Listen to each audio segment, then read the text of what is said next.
రెండు ప్రభుత్వాలు కూడా ఒక పక్కన అనకాపల్లి జిల్లా నర్సీపట్నంలోని భీమబోయినపాలెంలో ఎన్టీఆర్ భరోసా పెన్షన్ల పంపిణీ కార్యక్రమం జరిగింది. ఈ కార్యక్రమంలో స్పీకర్ అయ్యన్న పాత్రుడు పాల్గొని లబ్ధిదారులకు పెన్షన్లు పంపిణీ చేశారు. ఈ సందర్భంగా ఆయన మాట్లాడుతూ పేదలకు కూటమి ప్రభుత్వం ఎల్లప్పుడూ అండగా ఉంటుందని చెప్పారు. గత ప్రభుత్వం తప్పుడు ప్రచారాలతో ప్రజలను మభ్యపెట్టారని, జీవోలు లేకుండానే మెడికల్ కాలేజ్ తీసుకొచ్చారని ఆరోపించారు. భీమబోయినపాలెం పంచాయతీ అభివృద్ధికి 93 లక్షల నిధులు మంజూరు చేశామని తెలిపారు.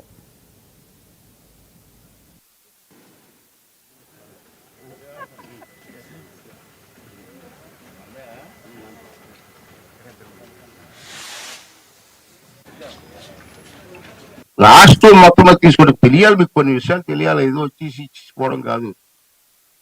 రాష్ట్రం మొత్తం మీద మనకి 63,50,760 మందికి ఇస్తున్నారు పెన్షన్. 63,50,765 మందికి ప్రతి నెల 1వ తారీఖు పెన్షన్ ఇస్తున్నాం మనం. అనకాపల్లి జిల్లా ఇప్పుడు అనకాపల్లి జిల్లాలో ఒక్క జిల్లాలో 2,59,215 మందికి పెన్షన్ ఇస్తున్నాం. ఈ జిల్లాలో మన నర్సీపట్నం నియోజకవర్గం 4 మండలాలు టౌను అనగా నర్సీపట్నం టౌన్ తీసుకుంటే 41,720 మందికి ఇస్తున్నాం. ఒక నియోజకవర్గంలో 41,728 మందికి పెన్షన్దారులు ఇస్తున్నాం. దీనికి ఎంత అవుతుంది తెలుసా? ప్రతి నెల నర్సీపట్నానికి చెప్తాను, మిగతా దగ్గర కాదు.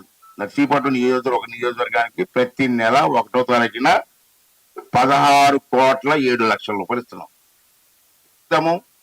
మన మాకరపాలెం మండలం తీసుకుందాం. ఇప్పుడు వరకు నర్సీపట్నం నియోజకవర్గం చెప్పాను నేను. ఇప్పుడు మీ మండలం చెప్తాను.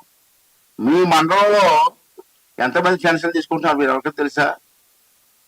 10,024 మంది తీసుకుంటున్నారు ఒక్క ఆకారపాలెం మండలం.